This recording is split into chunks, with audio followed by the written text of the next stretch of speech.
কথায় কথায় ওষুধ গ্রহণ করা হতে পারে কিডনি এবং লিভারের সমস্যার প্রধান কারণ। জ্বরের মধ্যে বেশি ওষুধ খেলে কিডনি এবং লিভারের সমস্যা দেখা দিতে পারে। পৃথিবীর 40টি দেশ রিসার্চ করে বের করেছে প্যারাসিটামল স্বাস্থ্যের জন্য ক্ষতিকর একটি ওষুধ, কিন্তু আমাদের মধ্যে একটি বড় প্রচলন যে জ্বর হলেই আমরা ছোট বড় সবাই প্যারাসিটামল খেয়ে ফেলি এবং ঘরে ঘরে এ কারণে ইনবিল ডাক্তারও জন্মেছে বলতে পারেন। এটা করা একদমই ঠিক নয়।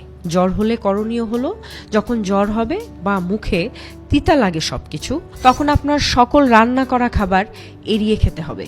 এর পরিবর্তে আপনি ফল, জুস এগুলো খেতে পারেন যা সম্পূর্ণ প্রাকৃতিক।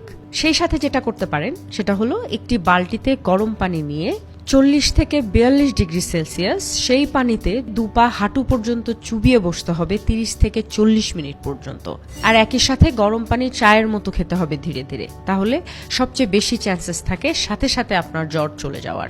এবং বলা হয় 70 থেকে 80% মানুষের জ্বর একদিনেই সেরে যায়।